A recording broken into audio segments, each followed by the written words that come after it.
retour dans l'Africa Newsroom. Seydou Sawadogo, secrétaire général de l'ACBF, est toujours avec nous, ainsi que nos éditorialistes Joël Manloui et Samuel Gambok. L'Afrique perd chaque année 50 milliards de dollars à cause des pratiques d'évasion fiscale des multinationales. 50 milliards, mais le chiffre peut osciller parce que ce sont encore des pratiques très floues qu'on ne peut pas encore numériser. C'est donc un manque à gagner très important pour un continent qui, nous vous le rappelons, est en pleine période de développement économique. Emmanuel Milimono. Les pratiques d'évasion fiscale font perdre à l'Afrique 50 milliards de dollars chaque année, selon un panel de haut niveau sur les flux financiers illicites de l'Union africaine. Ces sommes proviennent généralement du blanchiment d'argent, d'abus de pouvoir, d'abus de réglementation, mais surtout de la corruption.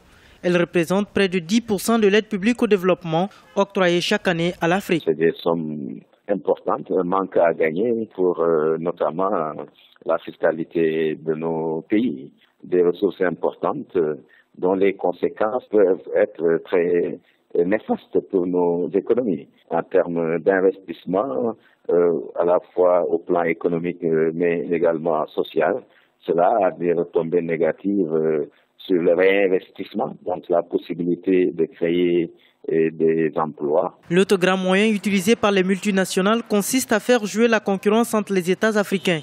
Soucieux d'attirer les investissements étrangers, ces derniers offrent des avantages généreux ou acceptent les conditions inéquitables imposées par les puissantes compagnies par crainte que celles-ci n'aillent investir ailleurs. Le rapport des experts de l'Union africaine indique que le stock de capital de l'Afrique aurait augmenté de plus de 60% si les fonds qui quittent illégalement le continent étaient restés sur place. Il serait important de renforcer les moyens dont disposent les administrations fiscales en termes de ressources humaines, mais également en termes de capacité technique. L'autre mesure, ce serait peut-être au plan international, par une meilleure coordination, notamment des politiques. Les flux financiers les plus importants circulent du sud vers le nord. Les pays en développement disposent de la majorité des ressources naturelles de la planète, mais se retrouvent endettés auprès des gouvernements et entreprises du Nord. La lutte contre l'évasion fiscale doit passer notamment par une réforme qui imposerait, entre autres, aux multinationales de déclarer leurs activités et leurs bénéfices selon le pays dans lequel elles opèrent. Joël, 50 milliards de dollars, c'est énorme. Exactement. Quand on pense au manque à gagner au niveau des populations, au niveau de l'emploi, au niveau du bien-être, si ces sommes étaient utilisées au profit de l'ensemble de la société civile, pour des hôpitaux et pour les infrastructures au sens large, effectivement, c'est un chiffre qui laisse penseur. Oui, un vrai manque à gagner, Samuel. Oui, c'est un manque à gagner, mais comme je le dis, il faudrait que les Africains s'organisent d'abord. Il faut qu'ils arrivent à peser sur les négociations globales, sur les taxes. S'ils n'ont pas un marché intégré, une économie intégrée et qu'ils peuvent peser politiquement dans les négociations internationales, ils ne pourront pas faire reculer ces multinationales qui ont une marge de manœuvre extrêmement grande parce qu'elles ont la possibilité d'investir là où elles veulent.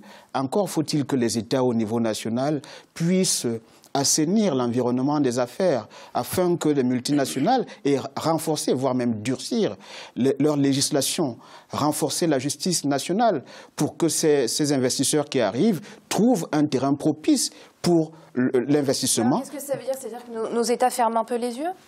Je pense que nos États ferment les yeux. Le reportage a évoqué la corruption, le clientélisme. Ce sont là des trajectoires où passe cette évasion. Si on n'arrive pas à assainir les finances publiques, la gestion, la bonne gouvernance, je pense que les multinationales auront toujours la possibilité de faire ce qu'elles veulent sur le continent.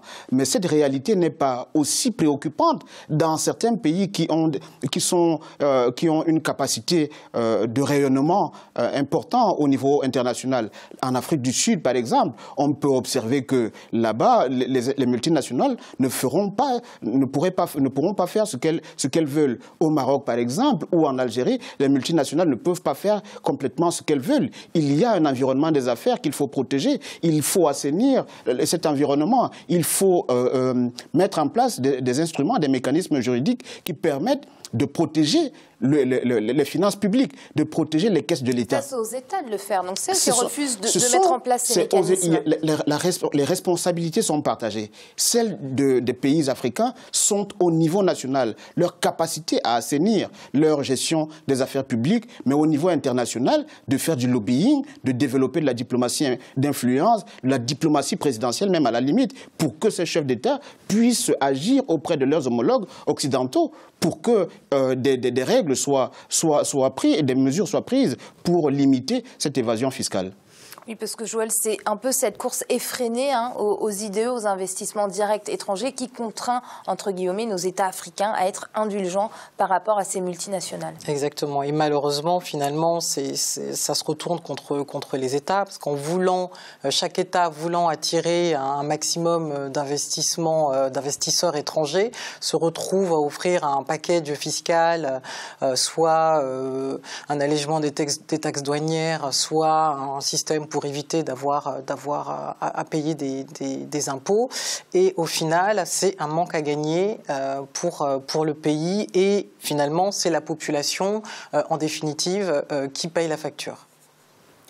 Et on parle justement investissement direct étranger. Sachez que leur valeur en Afrique s'est envolée en 2014. Elle s'est établie à 128 milliards de dollars, soit une progression de 136% sur une année. Birama Saounera. Les investissements directs étrangers en progression sur le continent africain. En 2014, ils ont atteint 128 milliards de dollars, soit une hausse de 136% par an.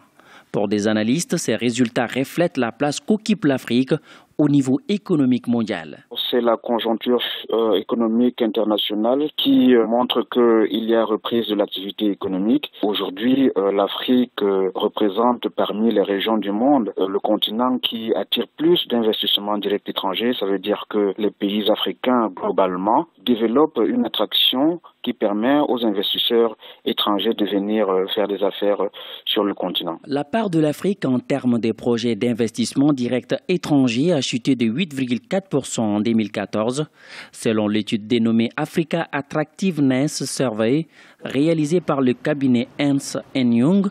La part de l'Afrique subsaharienne dans le nombre des projets annoncés sur le continent est tombée de 81% à 49%.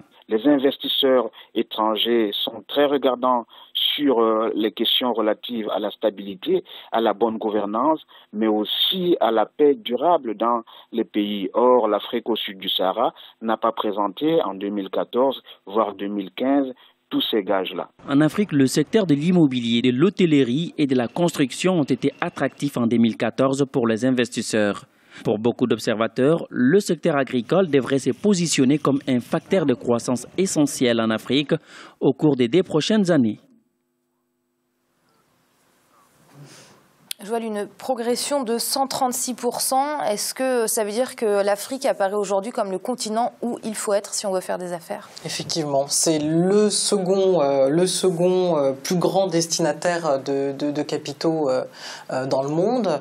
L'Afrique, au même titre que la Chine, par exemple, représente un marché très important. On ne rappellera pas les différentes ressources minières notamment. Mais effectivement, il y a un élément qui a permis justement ce rebond, c'est l'attractivité des pays de l'Afrique du Nord. Proportionnellement, ils représentent environ à 50% de ces investissements et il y a eu un regain au niveau des investisseurs de confiance sur l'Afrique du Nord, ce qui explique en grande partie ce bond et ce pourcentage de 136%. Oui, puisque Samuel, 136%, c'est loin d'être négligeable, surtout quand on sait que c'est une progression qui s'est établie sur une année. Oui, c'est pas négligeable du tout. L'Afrique conserve cette attractivité au niveau international.